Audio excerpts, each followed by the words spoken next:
Assalamualaikum warahmatullahi wabarakatuh. Puji syukur kehadirat Allah Subhanahu wa Ta'ala yang telah melimpahkan rahmat-Nya pada kita semua sehingga kita diberi kesehatan, nikmat sehat, nikmat sempat sehingga kita bisa berkumpul dalam kegiatan diseminasi budaya positif. Salah satu tugas yang harus saya lakukan untuk memenuhi aksi nyata pada modul 1.4. Terima kasih untuk teman-teman semua yang sudah berkenan hadir. Di sini saya akan memaparkan sedikit ilmu tentang diseminasi budaya positif.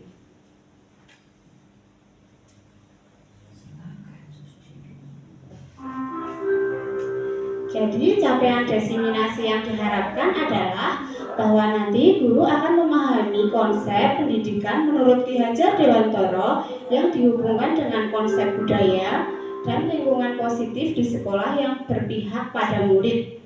Selanjutnya, guru melakukan evaluasi dan refleksi tentang praktik disiplin dalam pendidikan Indonesia secara umum untuk mendapatkan pemahaman baru mengenai konsep disiplin positif untuk menciptakan murid dengan profil pelajar Pancasila. Yang terakhir yaitu guru memahami perannya sebagai guru untuk membangun budaya positif dengan menerapkan konsep disiplin positif dalam berinteraksi dengan murid. Nah, ini adalah definisi dari budaya positif. Jadi budaya positif itu adalah perwujudan dari nilai-nilai atau keyakinan universal yang diterapkan di sekolah. Nantinya budaya positif itu ada 6 hal. Yang pertama adalah disiplin positif dan nilai kebajikan universal. Kemudian yang kedua teori motivasi, hukuman, penghargaan, dan restitusi. Yang ketiga keyakinan kelas. Yang keempat kebutuhan dasar manusia dan dunia berkualitas. Yang kelima 5 posisi kontrol. Dan yang terakhir adalah segitiga restitusi. Nah, ini ada pertanyaan pemantik untuk teman-teman semua. Kira-kira apakah teman-teman di sini setuju dengan pernyataan tersebut tidak ya? Yang pertama, hukuman dapat mendisiplinkan anak. Setuju tidak? Oh ya, coba Bu Diani, alasannya apa? Alasannya apa Ibu? Kenapa setuju? Tidak perlu alasan yang penting setuju. Ada yang tidak setuju hukuman dapat mendisiplinkan anak? Yang penting hukumannya positif. Setuju saja bahwa hukuman itu dapat mendisiplinkan anak asalkan hukuman yang diterapkan itu yang positif tadi, tidak yang ya misalnya hukuman secara fisik apalagi yang berlebihan sampai menimbulkan luka dan sebagainya. Terima kasih Bu Tanti. Untuk yang kedua yaitu pemberian hukuman dengan hal positif seperti membaca atau membersihkan halaman sekolah dapat meningkatkan disiplin anak. Apakah benar? Benar nggak Pak Yoyo?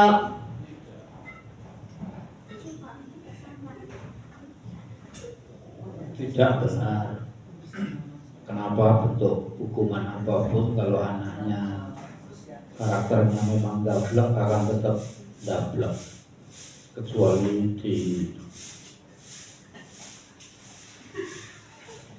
ya, pokoknya hukuman yang memberi efek jerah lah, intinya itu.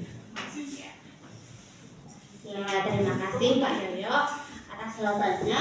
Yang ketiga, memberi penghargaan dapat meningkatkan motivasi belajar anak. Setuju buatan? Setuju sekali, karena memang kita harus memberikan apresiasi ya pada anak yang memang motivasinya bagus dan penghargaan terserah yang bisa bisa meningkatkan motivasi lagi sih anak.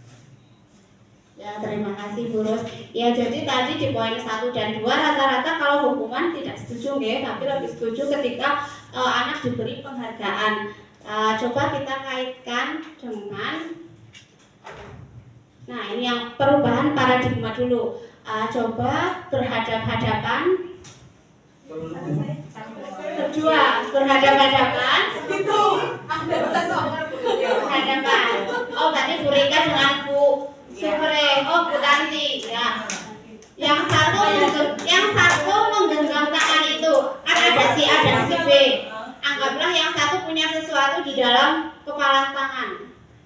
Ya, yang posisinya itu siapa? Iya. Terus yang satu itu menginginkan apa yang ada di dalam kepala tangan. Nah, satu temannya itu boleh membujuk, mengancam, menghardik supaya temannya itu mau membuka kepala tangannya. Coba yuk. Siapa yang mau praktek? Ya, dari sini ya. Ini. Nah, coba saling praktek. Apakah kira-kira temannya mau membuka kepala tangan itu setelah dirayu?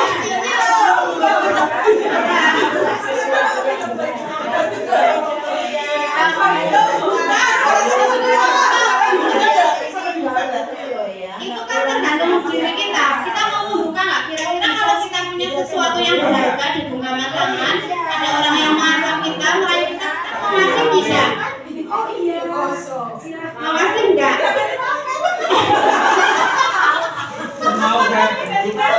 Tidak mau? Ini nggak mau jadi anak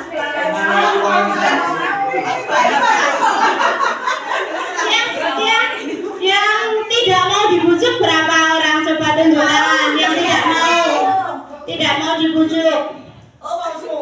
Oh berarti yang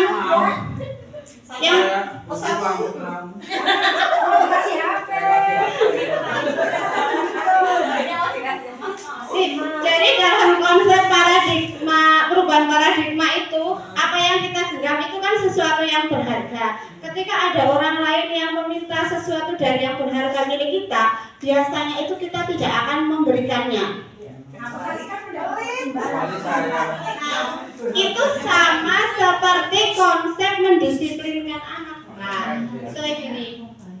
Antara perubahan paradigma teori kontrol, ilusi guru mengontrol murid, seperti kita itu menghukum murid ketika muridnya menuruti kita, itu sebenarnya cuma ilusi.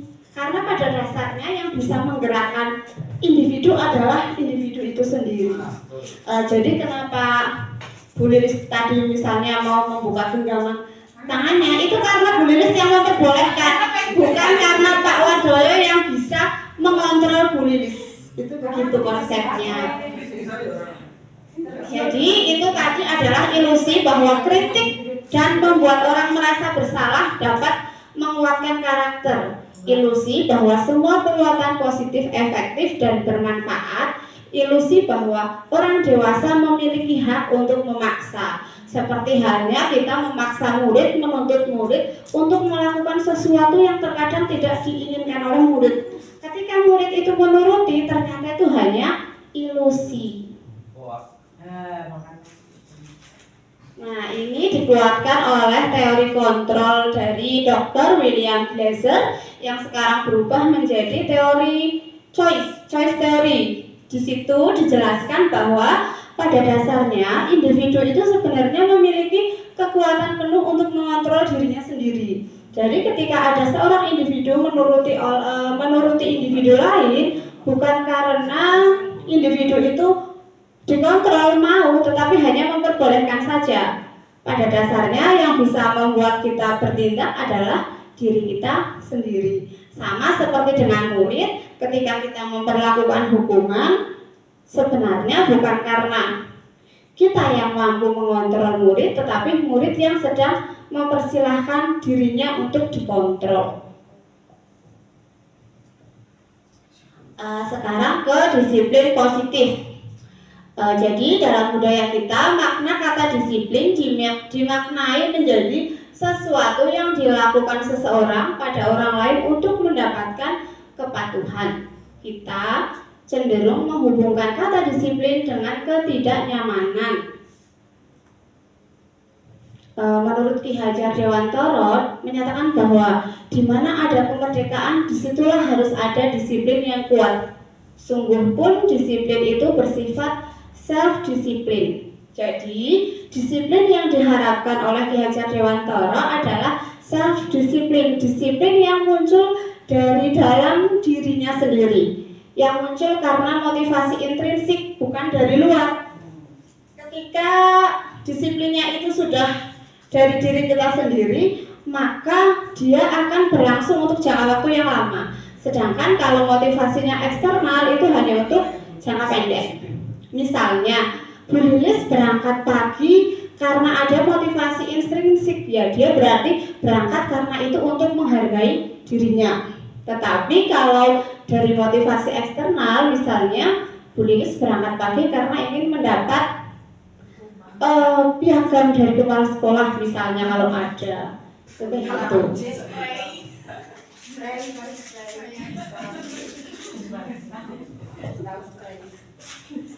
Nah, sekarang kita belajar ke poin selanjutnya, yaitu nilai-nilai kebajikan universal. Jadi di dunia ini ada banyak sekali nilai-nilai yang kita anut. Nilai-nilai itu bersifat positif, memiliki tujuan mulia yang ingin dicapai oleh setiap individu. Jadi nilai itu hampir diakui oleh di seluruh negara. Misalnya saling menghormati, apalagi ya, nilai-nilai positif yang universal yang dimanapun biasanya diakui. Disiplin, ya, menghargai, bekerja sama, apalagi ya, ya, satu-satu lah, cobalah.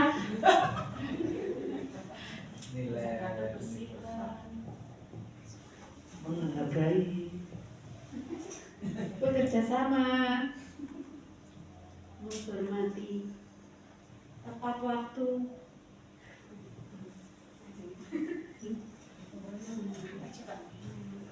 bergotong royong,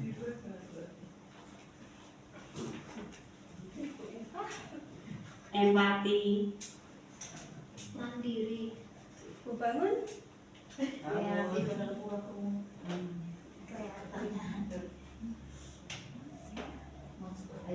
simpati,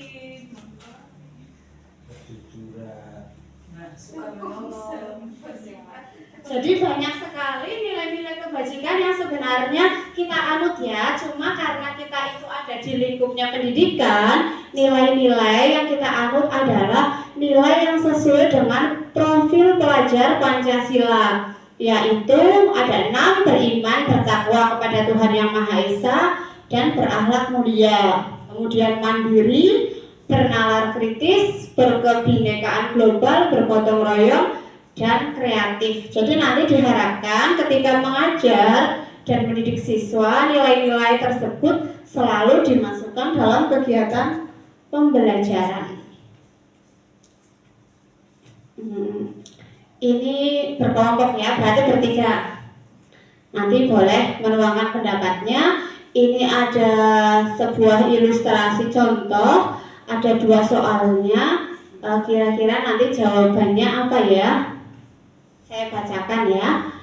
Iva kurang menguasai pelajaran matematika, sehingga pada saat pelajaran tersebut berlangsung, dia lebih banyak berdiam diri atau menggambar di buku pelajarannya. Pada saat guru matematikanya, Pak Seno, menanyakan pertanyaan, Iva menjadi gugup dan tak sengaja menjatuhkan tasnya dari kursi, serta tiba-tiba menjadi gagap pada saat berupaya menjawab. Seluruh kelas pun tertawa melihat perilaku Iva yang bicara tergagap dan terkejut tersebut.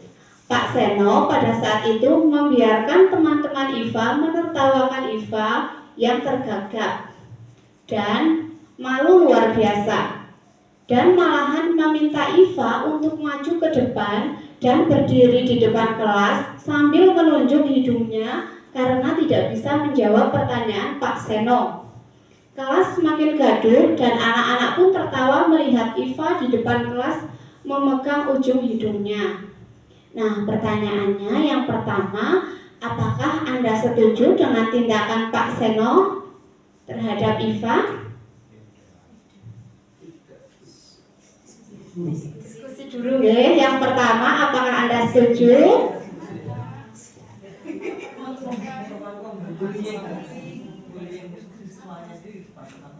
Yang kedua, menurut Anda tindakan Pak Seno terhadap Iva adalah sebuah hukuman atau konsekuensi?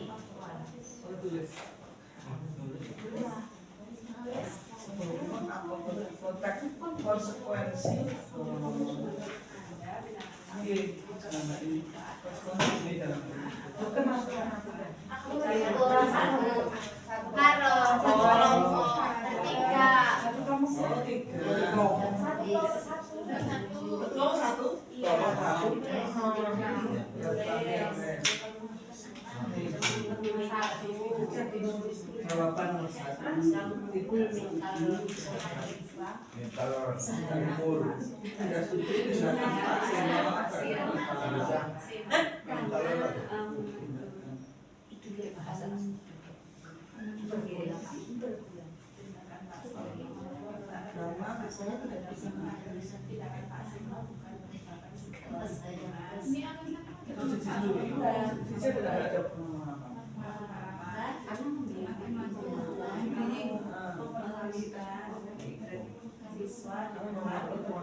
Kan jam-jamnya belum disetujui ya. Kita tanya dari semalam itu ini langsung. Ya, yang kedua itu pilih itu termasuk tindakan hukuman atau konsekuensi ya. Kalau hukuman kenapa? Kalau konsekuensi kenapa?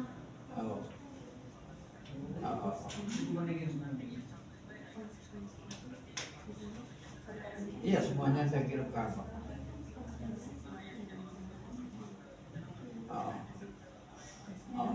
Ya. Terus dana jam 9 ya?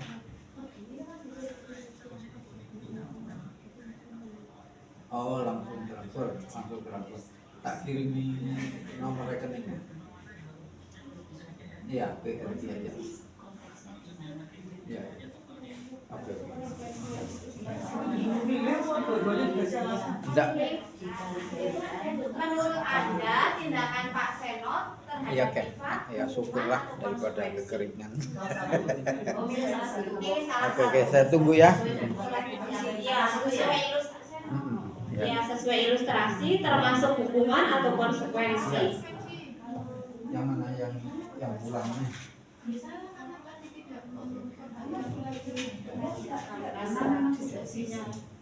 Diskusinya.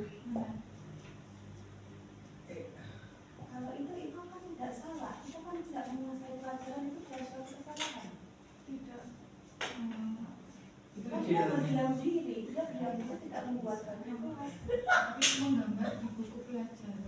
Kalau dia tidak membuatkan kelas. Tapi Pak, kenapa tidak tahu gambarnya? Dia tidak menguasai pelajaran. Sudah belum Bapak Ibu? Kelompok A sudah. Kelompok B sudah belum? Kelompoknya Bu Rika belum?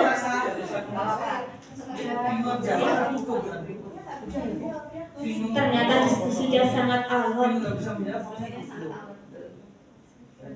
Konsekuensi dampaknya. Ini konsekuensi karena si Iva walaupun dia tidak bisa mematikan, tapi tidak berusaha memperhatikan dunia pengajar luar adalah hukuman.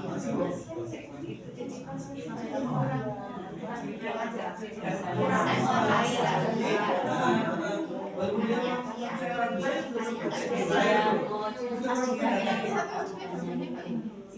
Ini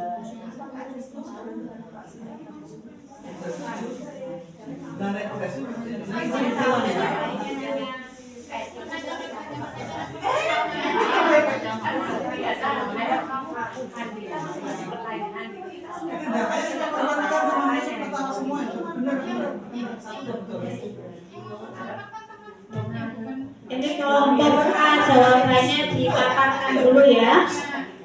Pak Sena bahasanya memuliakan teman-teman yang masalahkan.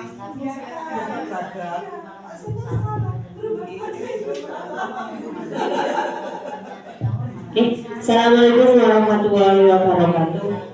Perkenalkan, kami dari kelompok Cendrawasih ingin memaparkan sedikit tentang kasus atau kasus atau masalah yang terjadi di suatu kelas. Ketika Mbak Iva ini kurang menguasai pelajaran matematika, tetapi malah dikatakan itu malah dibiarkan teman-temannya untuk menertawakan Mbak Iva ini. Untuk pertanyaan nomor 1 kami sangat tidak setuju, karena sama saja Pak Seno itu hanya mempermalukan Iva di depan kelas, di depan teman-temannya, sehingga itu bisa memukul mental Mbak Iva, sehingga malah tidak bisa, malah tambah tidak menyukai pelajaran matematika. Kemudian menurut kami untuk pertanyaan nomor 2, apa yang dilakukan Pak Seno terhadap Mbak Iva ini adalah merupakan hukuman, karena ini kejadian ini tidak membuat perubahan yang positif, justru malah menambah hal-hal yang kurang baik, karena bisa jadi Mbak Iva ini semakin takut terhadap pelajaran matematika. Mungkin itu yang dapat kami paparkan. Terima kasih. Wassalamualaikum warahmatullahi wabarakatuh. Ya, bagus sekali paparannya. Tepuk tangan untuk kelompok Cendrawasih. Ini kelompok mana ini? Kami dari kelompok Anggrek akan memaparkan tentang yang tadi sudah kami diskusikan. Yang pertama, apakah Anda setuju dengan tindakan Pak Seno terhadap Iva? Mengapa? Kalau dari kelompok kami tidak setuju. Yang pertama, karena cara menegurnya kurang tepat dan tidak mendidik, malah cenderung untuk memalukan si Iva. Kemudian yang kedua, menurut Anda, tindakan Pak Seno terhadap Iva adalah sebuah hukuman atau konsekuensi. Mengapa? Kalau dari kelompok kami tadi berdiskusi, itu sebagai hukuman juga konsekuensi, karena pada dasarnya konsekuensi dan hukuman itu hampir mirip. Ya, kalau konsekuensi itu ada konsekuensi positif, itu berupa pujian. Kalau konsekuensi negatif itu berupa hujatan. Sedangkan hukuman itu bertujuan untuk memberikan sanksi sebagai upaya untuk pencegahan pelanggaran selanjutnya. Seperti itu, terima kasih. Ya, beri tepuk tangan untuk kelompok Anggrek selanjutnya. Ini kelompok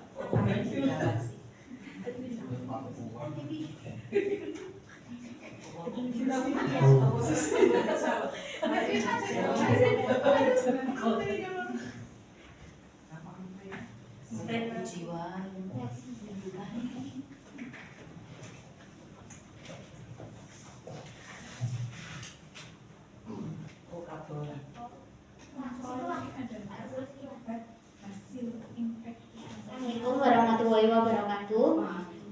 Untuk kelompok kita, kebetulan kelompok apa ini Bu? Kelompok mawar, kelompok mawar. Nah, kalau dari kita, untuk pertanyaan yang nomor 1, apakah Anda setuju dengan tindakan Pak Seno terhadap Iva? Kalau menurut kelompok kami tidak setuju, karena dari kasus itu Pak Seno membiarkan Iva dipermalukan oleh teman-temannya di depan dan ditertawakan. Nah, itu adalah sebuah bisa dikatakan sebagai kekerasan juga. Itu bisa masuknya kekerasan yang psikologis, jadi itu tidak baik untuk dilakukan. Kemudian untuk yang nomor 2, menurut Anda tindakan Pak Seno terhadap Iva adalah sebuah hukuman atau konsekuensi? Kalau menurut kelompok kami itu adalah sebuah hukuman. Karena tadi Pak Seno itu kan meminta Iva untuk berdiri di depan karena dia tidak bisa menjawab pertanyaan. Akhirnya dia dikasih hukuman untuk berdiri di depan dan ditertawakan, dipermalukan oleh teman-temannya. Terima kasih. Beri tepuk tangan. Ya, terima kasih banyak sekali jawabannya. Ini untuk kelompok yang terakhir. Ya, terima kasih. Kita dari kelompok Berang-berang. Iya, mermaid ya. Kelompok mermaid. Menurut kami tidak setuju dengan tindakan Pak Seno terhadap Iva karena ketidaksetujuan kami khususnya pada saat Iva ditertawakan oleh teman-temannya, Pak Seno itu membiarkan sehingga seolah-olah Iva itu mendapat bulian dari teman-temannya, tapi Pak Seno malah semakin meminta Iva untuk maju ke depan kelas dan sambil memegang ujung hidungnya. Kemudian untuk soal yang nomor 2, tindakan Pak Seno menurut kami awalnya itu adalah konsekuensi. Ketika seorang siswa tidak memperhatikan gurunya sedang mengajar, maka siswa tersebut mendapat konsekuensi untuk menjawab pertanyaan dari gurunya dengan harapan agar anak tersebut kembali memperhatikan apa yang disampaikan oleh gurunya. Tetapi karena si Iva tadi tidak memperhatikan sehingga ketika ditanya dia gugup dan sampai mengakibatkan tasnya jatuh dan tergagap ketika ditanya. Nah, kemudian Pak Seno memberikan hukuman agar siswa tersebut maju ke depan kelas dan tadi ada perintah untuk memegang ujung hidungnya ya, sehingga kelas semakin gaduh menertawakan apa yang terjadi pada Iva. Demikian Bu Ervi. Ya, terima kasih. Beri tepuk tangan untuk kelompok mermaid. Dari keempat kelompok, ternyata untuk jawaban yang pertama itu jawabannya sama ya, sama-sama tidak setuju dengan apa yang sudah dilakukan oleh Pak Seno. Karena apa yang dilakukan itu sama seperti tindakan bullying, melakukan kekerasan verbal ataupun psikologis dengan mempermalukan anak di depan umum. Nah, untuk jawaban yang kedua, apakah itu konsekuensi atau hukuman?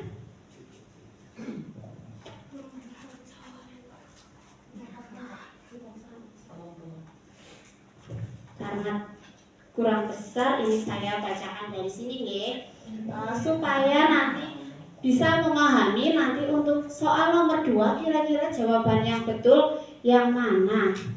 Nih, jadi ketika kita menerapkan hukuman nanti akan menciptakan identitas siswa yang gagal. Ketika ada hukuman nanti sesuatu yang menyakitkan harus terjadi. Bedanya dengan konsekuensi, kalau konsekuensi itu akan menghasilkan identitas yang sukses. Sesuatu harus terjadi. Jadi dalam konsekuensi itu siswa sudah tahu aturan mainnya ketika mengikuti pembelajaran. Jadi ketika dia melakukan kesalahan, ya sudah, ini memang sesuatu yang harus terjadi pada diri saya. Misalnya pada saat pelajarannya Bu Rika olahraga terlambat 10 menit dan sudah ada aturan dari Bu Rika kalau terlambat nanti harus lari keliling 5 kali. Nah, itu namanya konsekuensi karena sudah ada kesepakatan. Hukuman tidak nyaman untuk murid untuk jangka waktu yang panjang. Seperti dalam ilustrasi tadi, Iva dipermalukan dan secara psikologis rasa malu itu tidak akan hilang untuk jangka waktu yang panjang. Sedangkan untuk konsekuensi, anak merasa tidak nyaman, tetapi untuk jangka waktu yang pendek karena dia sudah tahu konsekuensi apa yang harus ia terima ketika melakukan kesalahan.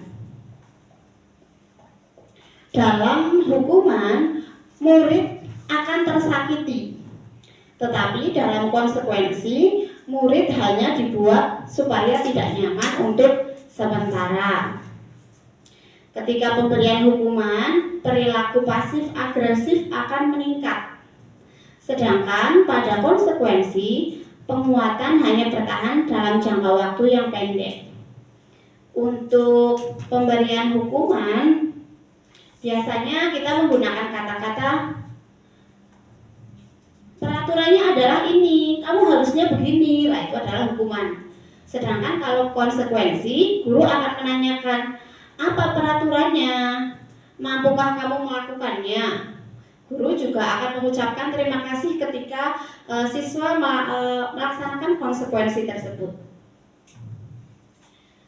Pada siswa ketika diberikan hukuman, biasanya murid akan membenci peraturan itu. Tetapi pada tindakan konsekuensi, murid akan lebih menghormati peraturan yang sudah dibuat. Dalam pemberian hukuman, biasanya guru akan mengucapkan, awas ya, kalau dilakukan lagi, nanti awas kamu.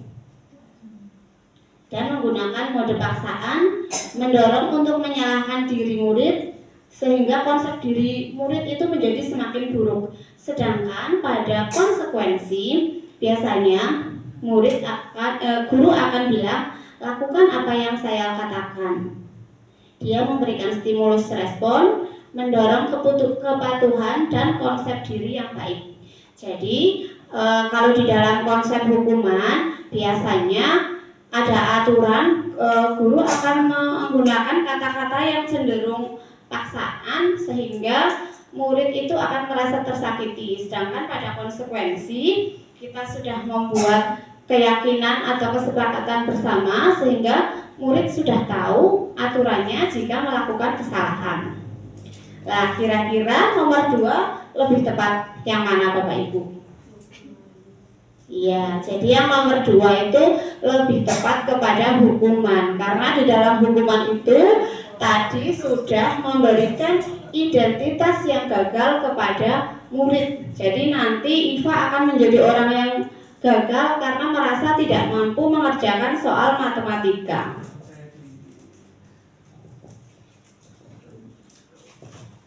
Sekarang ke teori motivasi perilaku manusia. Jadi ada motivasi eksternal dan motivasi internal. Motivasi eksternal itu biasanya cenderung ke hukuman. Misalnya kita melakukan sesuatu dengan baik karena untuk menghindari ketidaknyamanan atau hukuman. Serta penghargaan. Biasanya kita melakukan sesuatu dengan baik karena kita ingin mendapatkan imbalan tertentu. Berbeda dengan menciptakan murid yang memiliki motivasi internal dengan tujuan disiplin positif, dia akan melakukan perbuatan yang baik untuk menghargai dirinya sendiri. Misalnya, seorang siswa mengerjakan soal matematika, misalnya PR, karena motivasi eksternal, misalnya, wah saya akan mengerjakan PR, kalau tidak nanti saya dihukum keluar kelas. Itu poin 1. Kalau yang nomor 2, misalnya saya mau mengerjakan PR matematika supaya nanti saya dapat nilai plus dari gurunya, imbalan. Itu nomor 2. Sedangkan yang nomor 3, ketika sudah memiliki motivasi internal, saya akan mengerjakan PR matematika untuk menghargai diri saya sebagai seorang pelajar. Karena statusnya pelajar, berarti saya harus belajar.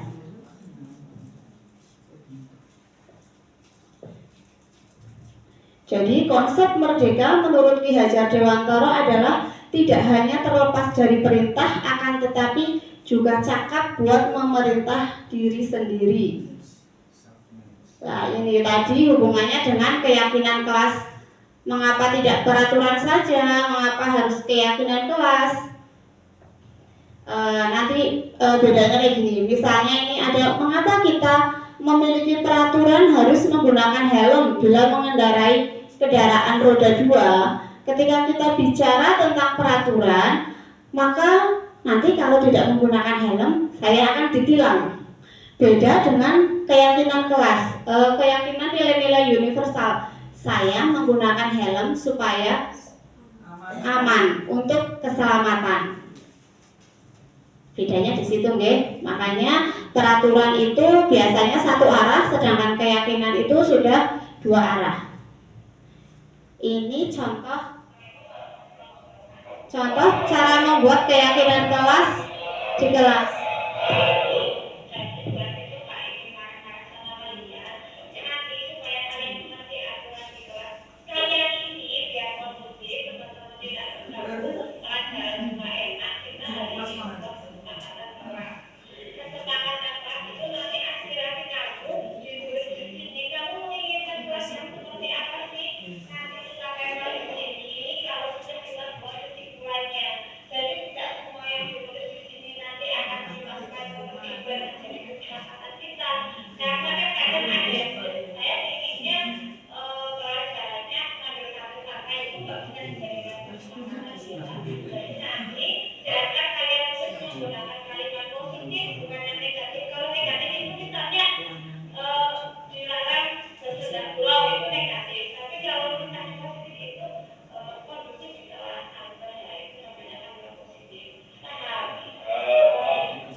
Ya, itu tadi adalah salah satu contoh video di mana saya mencoba menerapkan membuat keyakinan kelas bersama siswa. Jadi nanti siswa menulis keyakinan-keyakinan apa yang dimiliki, kelas apa yang diinginkan. Biasanya siswa pada awalnya masih menggunakan kalimat-kalimat negatif. Nah, kalau peraturan itu biasanya menggunakan kalimat negatif, Kak. Tapi karena keyakinan kelas, jadi diharapkan menggunakan kalimat yang bersifat positif. Jadi siswa nanti satu persatu maju untuk menempelkan nilai keyakinan yang ia yakini. Silakan kertasnya berdiri. Ya, berdiri. Ditulis yang kamu inginkan yang seperti apa kelasnya.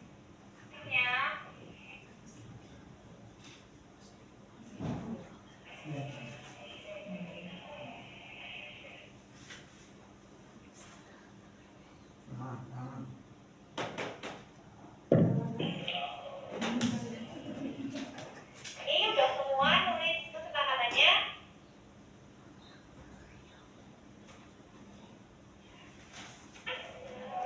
Kalau sudah, silahkan kalian maju tempel sendiri di kertas yang warna merah bata itu. Yo, udah boleh maju, ditempel.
dari kalimat-kalimat tadi kan dituliskan anak misalnya tidak boleh membuat kegaduhan di kelas, itu kan berarti masih menggunakan kalimat-kalimat negatif. Lah dari kalimat negatif itu nanti kita pandu bersama siswa, dikelompokkan kira-kira keyakinan mana yang harus kita tulis, terus nanti bisa kita tempel di kelas.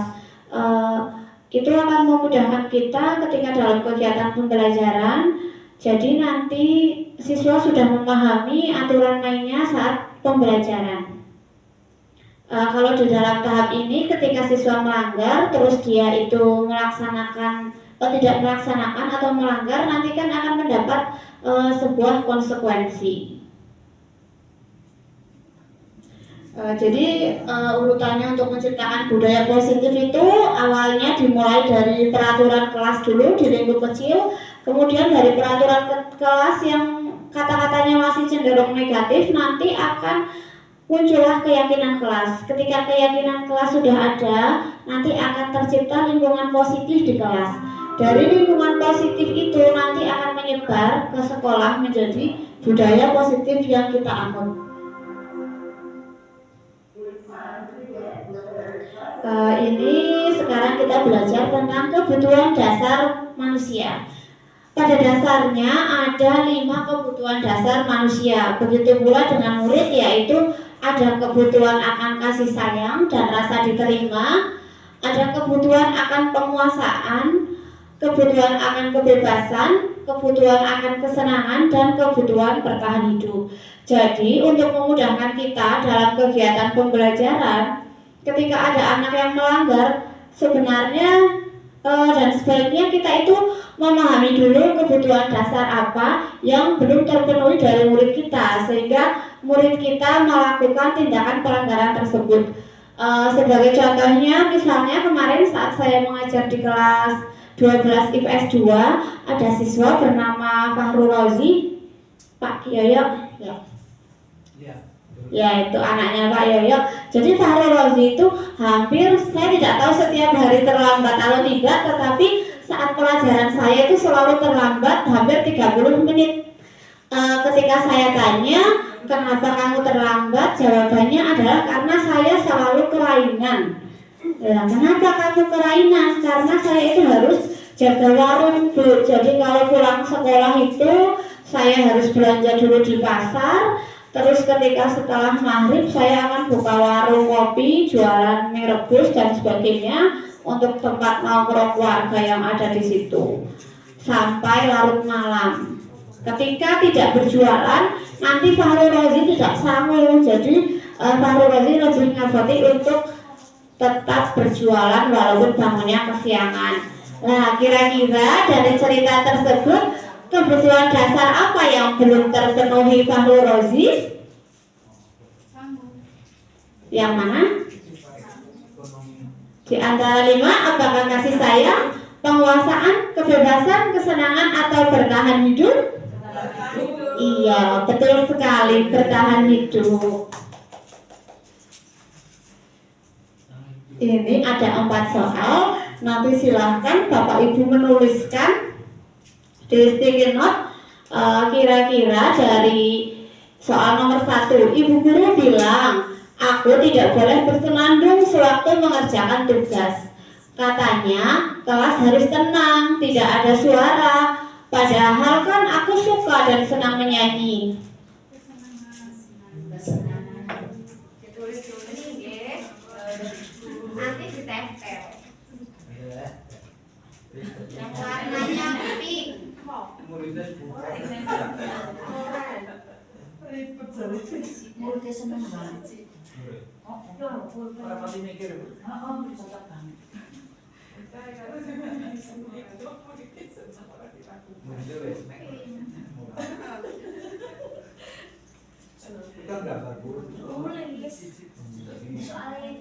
Nanti dari kelas 1 tidak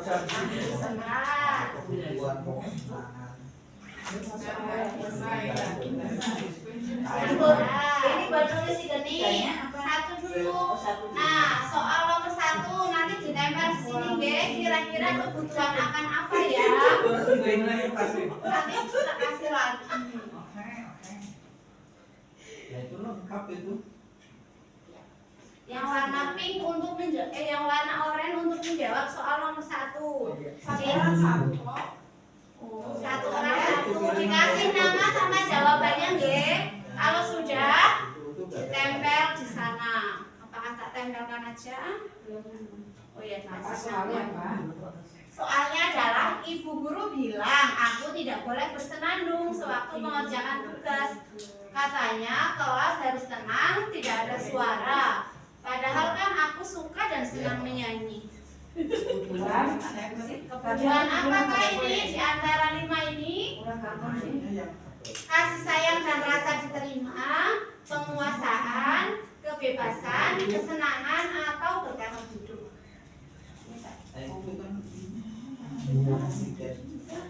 Ya, tempel. Ya, tempel. Udah kamu senang ya, kamu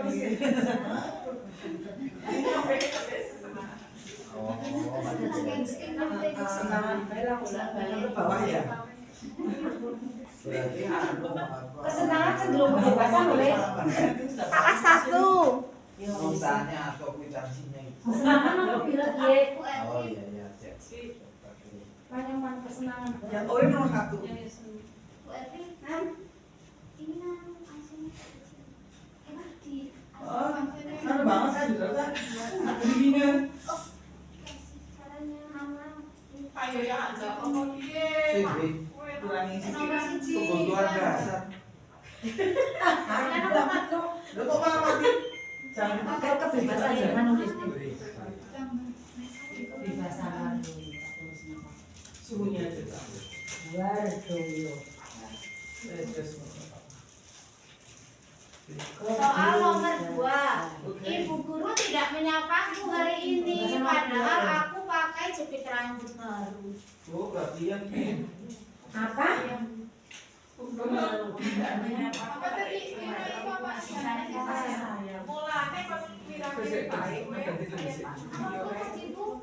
Apa banyak sih? Ibu guru tidak menyapaku hari ini, padahal aku pakai jepit rambut baru. Apa baik? Pilihannya apa baik? Ini pilihannya. Aku nggak bisa baca. Kasih sayang. Tulisannya kurang bagus. Kebebasan, kesenangan. Kasih sayang harus terima. Sing bilang siapa kayak? Penugasan. Penguasaan. Oh, Oh, kasih. nggak ada kacamata udah minus. Aku plus. Ayo kacamata dong. Di sana kacamatanya. Nyanyi. Kasih sayang dan rasa diterima. Ya. kasih sayang. Ini Ini Tete. Mbak Mariati Tete. Kasih sayang minta perhatian. Ini Tete Mbak Mariati Tete. Sing tenan kan bolpen sisi ngomong dulu ya.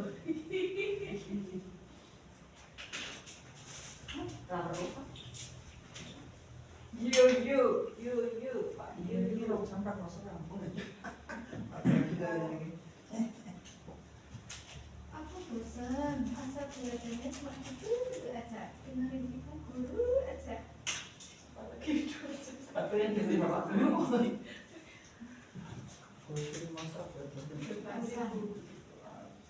Oh, bener ya? Bebasan apa sih? Yang lain itu penguasaan. Apa maniki soalnya? Dulu Masa belajarnya cuma duduk-duduk aja. Guru aja pun kan bosan aja.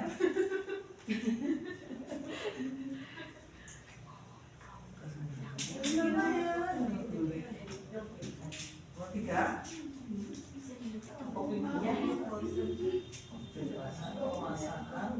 Papa dulu maju keluar mana?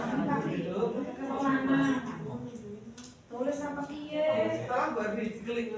Oh, yang itu jawabannya. Apa saja 5? Apa? Kasih sayang, penguasaan, kebebasan, kesenangan. Kan tulisnya apa kia jenengan? Nomor 3 pertanyaannya Kasih apa? sayang. Aku enggak Duduk aja. Soalnya apa? Aku bosan dengerin guru. Nih soalnya yang nomor 3, aku bosen. Masa belajarnya cuma gitu-gitu aja, dengerin ibu guru aja. Namanya Kayaknya apa kayak Pilihannya adalah kasih sayang, penguasaan, kebebasan, atau kesenangan.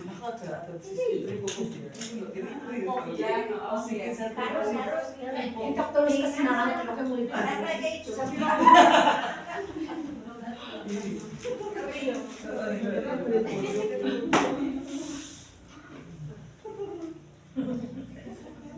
Dikasih nama ya anak-anak.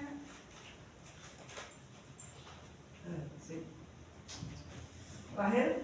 Ini soalnya pokok kuning terus semangat. Cari ya. Seperti ini. Hancur. Tidak rapi menggambarkan juga. Wah, itu gimana? Penguasaan. Pertanyaannya adalah Aku sebel, gambarku tidak rapi.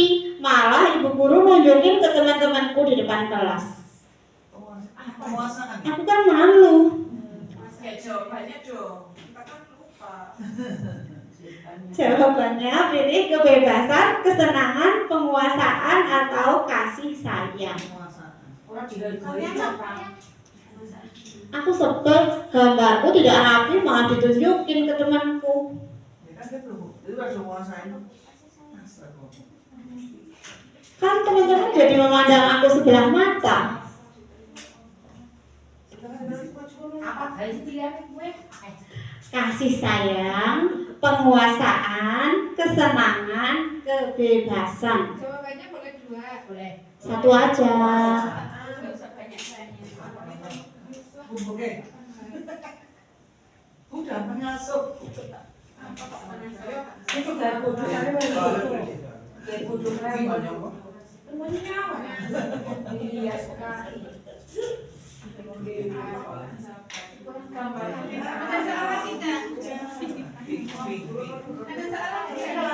Nanti terakhir untuk refleksi.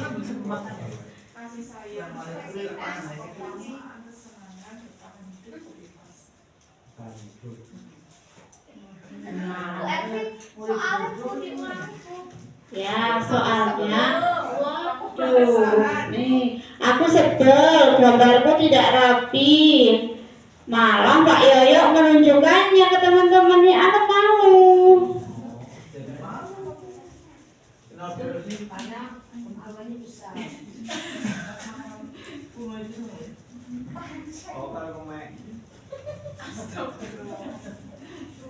Ini sudah semua. Ini kita bacakan satu-satu. Oh iya, masih ada yang belum. Bu guru kok batang halus ya? Dan mentelan.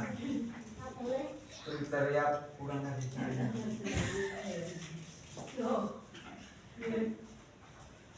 Bu guru ada murid minggat tahu nggak? Minggat.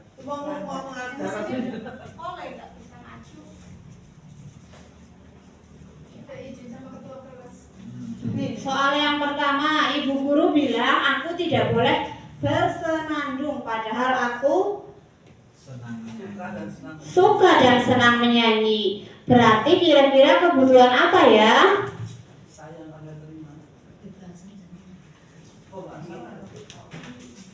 Bu Tanti kesenangan, Bu Roslina kesenangan, Bu Supreh kesenangan, Bu Anik kesenangan, Bu Lisa kesenangan, Bu Rika kebebasan,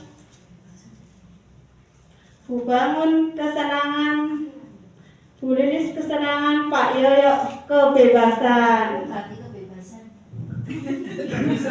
Oh, Bu Bangun lo ganti kebebasan? Kenapa? Ya kan dilarang-larang tuh, berarti nggak bebas dong. Oh, padahal ini sudah ada cluenya. Padahal kan aku suka dan senang menyanyi. Berarti yang dibutuhkan adalah kesenangan. Berarti nilainya dikurangi. Nanti sambil dicocokkan ya, dapat nilai berapa. Syukurlah ibu guru tidak menyapaku hari ini, padahal aku pakai jepit rambut baru. Bu Tanti kasih sayang, Gurus kasih sayang, Iki Nonem kasih sayang, Bu Iva kasih sayang, Bu Puji kasih sayang, Pak Yoyo kasih sayang. Iya, semuanya sudah betul. Kasih sayang. Jadi nilai yang dibutuhkan adalah kebutuhan akan kasih sayang dari seorang guru. Perhatian. Kurang dikasih sayang. Yang ketiga, aku bosen masa belajarnya cuma gitu-gitu aja, dengerin ibu guru aja. Ini jawabannya adalah kebebasan. Iya. Hampir semuanya menjawab kebebasan. Itu sama seperti kita ketika mengajar. Ibarat kata gini ya, murid itu kan pelanggan kita. Seperti di restoran. Pagi sama Pak Yoyo sudah dikasih bakso. Tapi tidak bayar. Siangnya sama Bu Puji dikasih bakso. Ketemu lagi sama Bu Tanti dikasih bakso lagi. Ibaratnya kayak gitu. Jadi anak nanti akan merasa bosan. Makanya nanti diharapkan pembelajarannya itu jadi lebih variatif. Kalau pagi sudah dikasih misalnya bakso, berarti siangnya nasi goreng.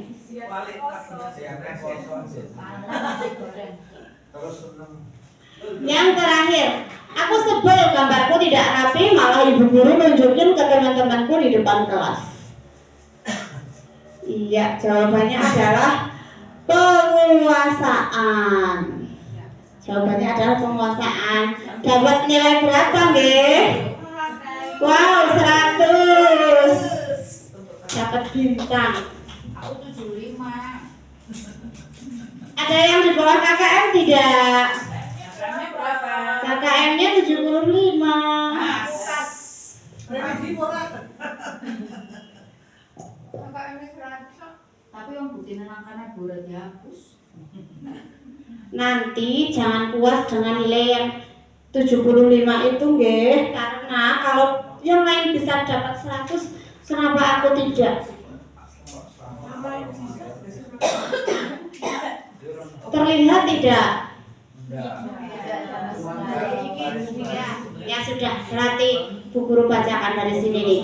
Ini ada 5 posisi kontrol. Jadi itu nanti coba kita bertanya pada diri kita sendiri, kita itu sebenarnya posisi kontrolnya itu ada di mana ya selama di sekolahan ini. Jadi posisi kontrol di sekolah itu ada 5. Yang pertama guru sebagai penghukum, yang kedua guru sebagai pembuat orang bersalah, yang ketiga guru sebagai teman, yang keempat guru sebagai pemantau, dan yang terakhir adalah guru sebagai manajer. Ini ciri-ciri dari guru sebagai penghukum. Jadi itu akan menciptakan identitas yang gagal pada siswa. Guru biasanya akan menghardik, menunjuk-nunjuk, menyakiti, dan menyindir siswanya. Guru akan sering berkata, kalau kamu tidak melakukannya, awas ya, rasakan nanti nilai kamu tidak akan tuntas. Hasilnya adalah akan menciptakan murid-murid yang cenderung memberontak, suka menyalahkan orang lain akan ketidaksuksesannya, dan suka berbohong. Murid akan berkata, biarin aja, nanti juga marah-marah lagi, gak usah dikerjakan PR-nya, nanti kita juga di luar lagi kalau salah. Jadi dampaknya yang dihasilkan ketika guru posisinya sebagai penghukum adalah murid akan mengulangi kesalahan yang sama berkali-kali. Apakah di sini ada yang berada di posisi ini, Bapak Ibu? Di ruangan ini? Tidak, ya. Di ruangan ini tidak ada ya. Nanti semoga saja kita bukan tipikal guru sebagai penghukum. Yang kedua adalah guru sebagai pembuat orang merasa bersalah. Terkadang biasanya ini dilakukan oleh guru-guru perempuan. Pembuat orang merasa bersalah ini juga akan menciptakan identitas yang gagal bagi muridnya. Biasanya guru itu akan berceramah dan mengatakan, Seharusnya kamu melakukan ini. Ibu kecewa sekali sama kamu. Kamu tahu tidak, bapakmu itu bekerja keras cari uang, kok kamu di sekolah seperti ini. Nah, itu adalah membuat orang merasa bersalah. Guru juga akan berkata, kamu harusnya tahu, ibu lelah sekali. Ibu jadi stres kalau kamu seperti itu terus. Hasilnya, nanti anak akan suka menyembunyikan apa yang dirasakannya, akan suka menyangkal dan berbohong. Murid akan berkata, maafkan saya Bu, tetapi dampaknya pada murid adalah murid akan menjadi rendah diri, tidak memiliki rasa percaya diri karena merasa menjadi orang yang gagal karena selalu disalahkan. Apakah ada yang di tahap ini? Ya, ini posisi yang ketiga adalah guru sebagai teman. Jadi ketika guru sebagai teman, dia sebenarnya sudah menciptakan identitas yang berhasil bagi siswanya. Hanya saja siswa masih memiliki ketergantungan terhadap orang lain. Guru biasanya membuatkan alasan untuk muridnya. Misalnya ada siswa yang terlambat, udah sama nggak apa-apa masuk, nanti guru yang urus. Itu adalah posisi guru sebagai teman. Atau misalnya ketika dalam pembelajaran siswa disuruh mengerjakan tugas, guru akan berkata, ayolah lakukan demi ibu, masa kamu nggak mau? Nah, itu adalah sebagai teman. Hasilnya nanti siswa akan memiliki kecenderungan ketergantungan dengan kita. Jadi ketika dengan kita itu nilainya akan komplit, tetapi dengan guru lain tidak akan komplit, karena hanya dengan guru yang dijadikan temannya saja yang nilainya komplit. Murid akan berkata, jadi ketika kita itu tiba-tiba tidak memberikan perlakuan yang baik kepada murid tersebut, nanti murid akan berkata, saya pikir ibu teman saya, ternyata begitu, nggak membela saya. Jadi nanti dia akan meluapkan kekecewaannya ketika kita tidak memberikan sesuatu yang baik buat dia. Dampaknya adalah murid menjadi lemah, tidak mandiri, dan selalu tergantung dengan kita. Apakah ada yang di posisi ini? Tidak. Posisi yang keempat adalah pemantau. Jadi di dalam pemantau ini juga sudah menghasilkan identitas murid yang berhasil. Nanti guru itu tinggal mengukur dan menghitung. Misalnya guru akan berkata, jadi di pemantau ini posisi guru itu sudah membuat keyakinan kelas. Jadi ketika ada yang melanggar, guru tinggal berkata, apa peraturannya? Keyakinan kelas apa yang kamu miliki? Dan biasanya nada dan suaranya itu cenderung lebih datar karena ada jarak dengan siswanya. Hasilnya nanti siswa akan bisa menyesuaikan diri, tetapi harus sering diawasi terus-menerus. Murid akan meletakkan guru, peraturan, dan hukum di dunia yang berkualitas. Murid akan berkata, berapa banyak bintang yang harus saya peroleh? Misalnya kalau dalam pembelajaran itu memberikan sistem reward. Nah ini murid akan bilang gitu, Bu, nanti kalau saya jawab saya dapat nilai tambahan nggak? Kalau dapat nilai tambahan saya mau maju, kalau nggak dapat saya nggak mau maju. Nah itu posisi pemantau. Dampaknya adalah menitik beratkan pada sanksi atau hadiah untuk dirinya. Yang paling bagus posisi yang diharapkan dari pemerintah adalah kita sudah berada di posisi manajer. Jadi di posisi manajer itu identitas siswa sudah berhasil karena sudah ada motivasi intrinsik. Jadi siswa sudah mampu menghargai dirinya sendiri. Ketika terjadi permasalahan atau pelanggaran, guru tinggal mengajukan pertanyaan-pertanyaan yang bersifat solutif. Guru tinggal berkata, apa yang kita yakini? Apa yang bisa kau kerjakan untuk memperbaiki masalah ini?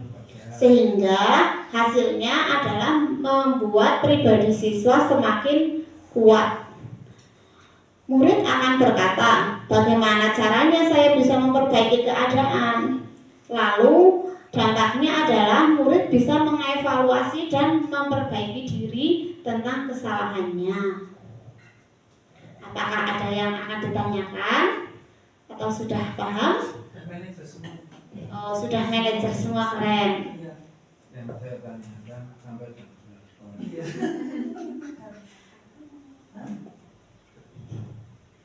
Ini yang selanjutnya adalah apa itu restitusi.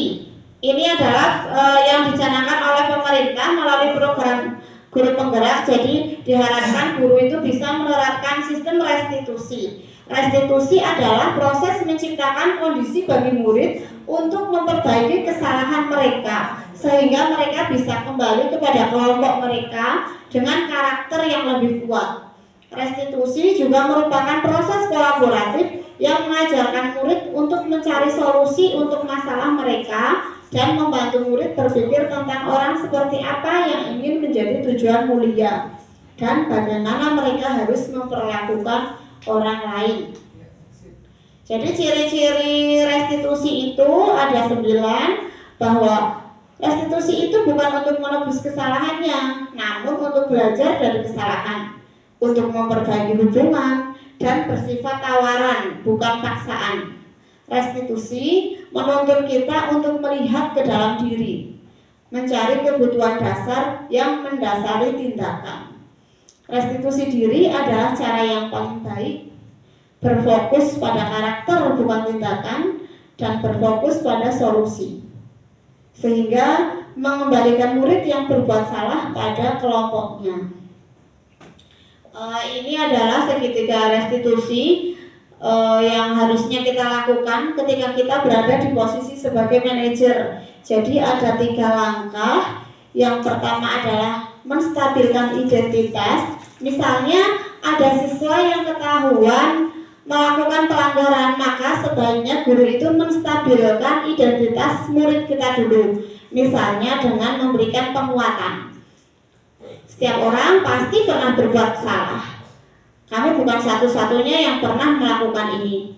Bu guru juga pernah berbuat salah. Nah, jadi ketika ada permasalahan, anak jangan langsung dimarahi, tetapi kita stabilkan dulu. Setelah itu kita melakukan validasi kebutuhan. Kamu tentunya punya alasan mengapa melakukan ini. Apakah ada cara lain yang lebih efektif yang bisa kamu lakukan selain melakukan hal itu? Dan yang terakhir adalah menanyakan keyakinan. Jadi setelah siswa ditanya seperti itu, kita tanyakan tentang keyakinannya. Nilai-nilai apa yang sudah kita sepakati? Kamu ingin menjadi orang yang seperti apa?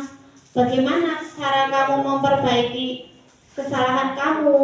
Nah, itu namanya segitiga restitusi. Ini contoh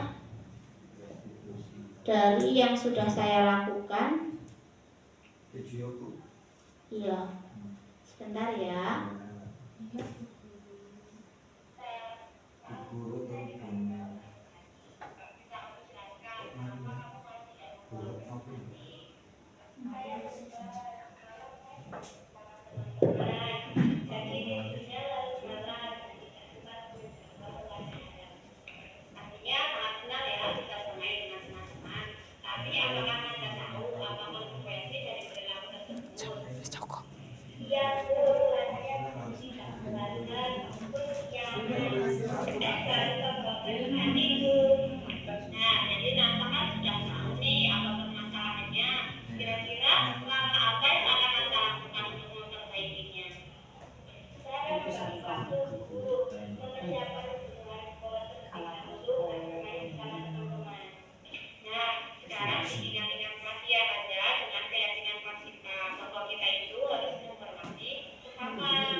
Jadi contohnya kayak gitu.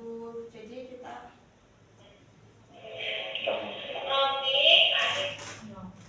jadi setelah membuat keyakinan kelas sudah ditempel, ternyata itu siswa masih melakukan pelanggaran. Nah, ini sekalian dipraktekkan menggunakan konsep segitiga restitusi.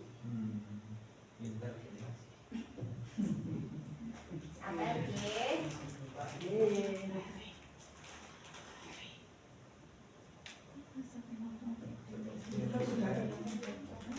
Sudah sama dengan yang saya.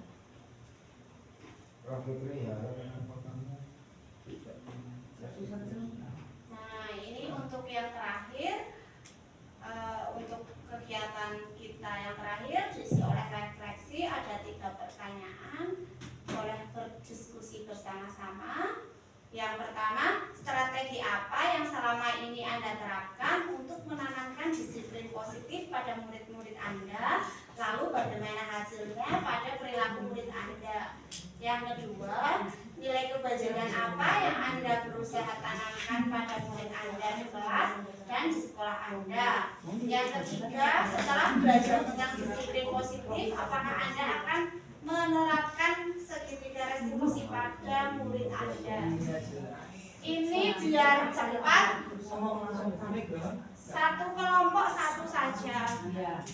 Nomor 1, nomor 2, nomor 3, 1, 2, 3. Yang sebelah saya 1, 2, 3. Yang terakhir ini yang belum adalah statement akhirnya setelah kegiatan ini apa yang Anda rasakan. Nanti bisa untuk maju di sini ya. Setelah itu selesai.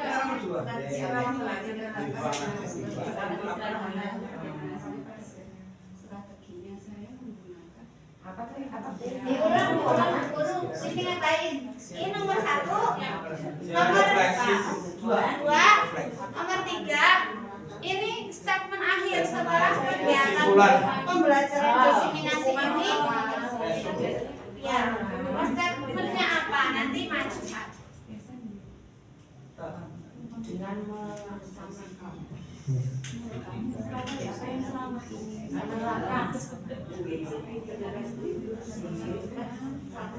memberikan dampak yang positif kepada siswa cenderung ya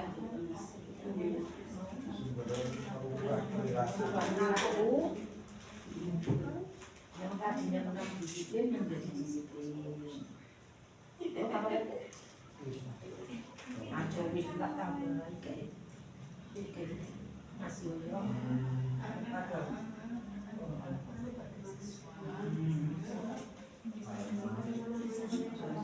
Anak baik karena baik.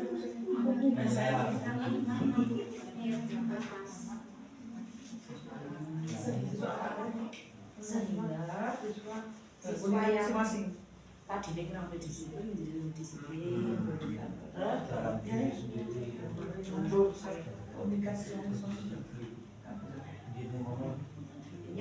kesadaran disiplin itu muncul bukan karena paksaan tapi karena pembiasaan, karena kesadaran dari mana si Vanessa, kita menulis Vanessa 12 IPS 4.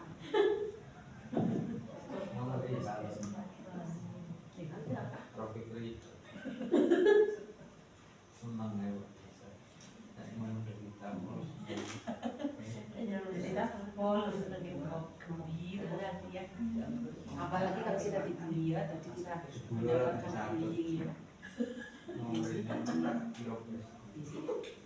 Kita tadi mendapatkan bullying ya. Ya Allah.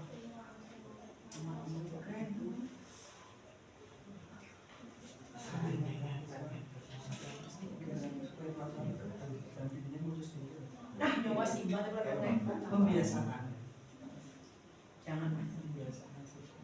Jangan menanamkan. Gimana Pak Yoyo? Apakah sudah? Sudah boleh maju belum? Nanti nunggu kelompok 1 dulu ya. Sudah siap? Sudah? Ya, kelompok 1 silakan diwakili siapa ini? Di depan sini. Oh, Bani. Ya. Si Zoro tidak mau. Lu cendrawasih. Ini Oke, Bu.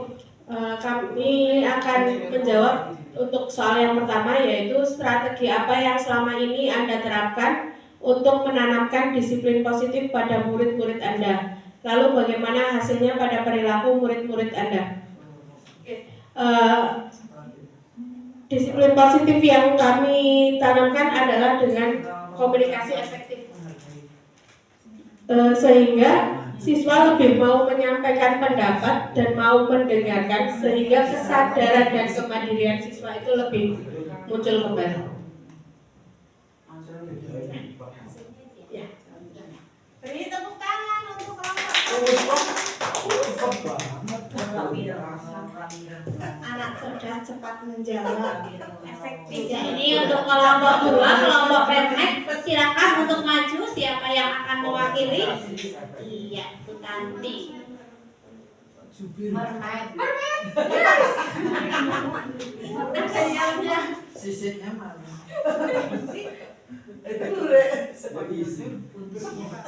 Korban apa?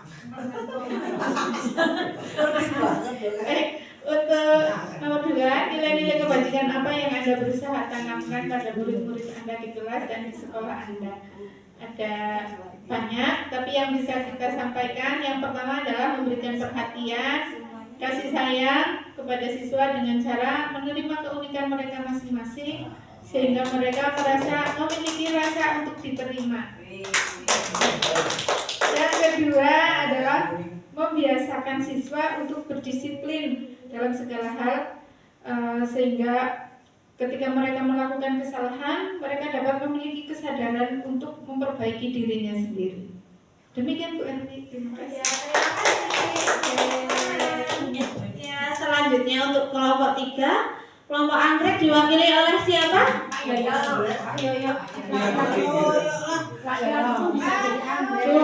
Kenapa laki-lakinya tidak mau? Ya, diwakili oleh Bu Rika.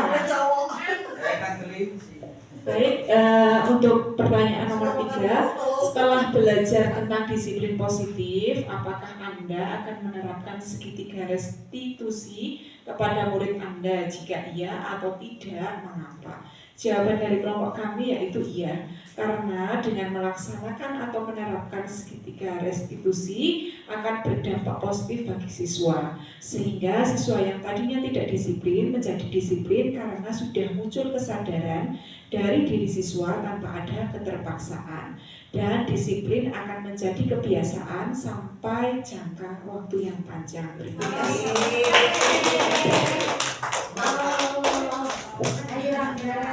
Ternyata jawabannya sudah bagus-bagus sekali ya. Ini untuk kelompok Mawar. Silahkan untuk close statementnya hari ini setelah kegiatan pembelajaran. Ayo Mbak Mawar. Ayo, diwakili oleh siapa? Ayo. Bang ada yang masalah. Oke, Om, ternyata Mbak Mawar yang akan maju. Sebut saja Mawar. Mawar merah. Saya untuk melayani kepercayaan. Ngaran ya. Jelek, jelek. Sebut saya Pak. Yes.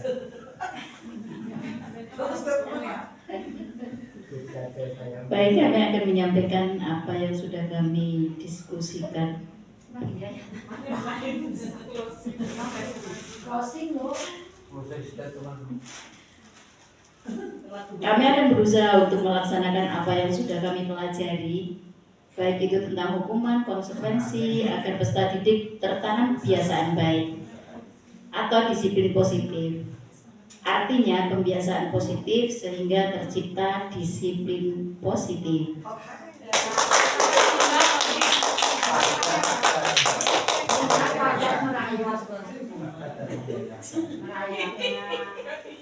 Ya, terima kasih teman-teman atas waktunya hari ini. Semoga apa yang kita lakukan hari ini bermanfaat untuk kita semua. Sebelum ditutup, berdiri sebentar. SBI.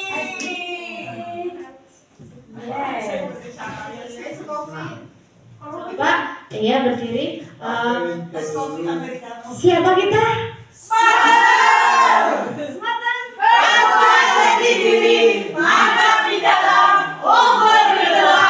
Ya, terima kasih semuanya. Assalamualaikum warahmatullahi wabarakatuh.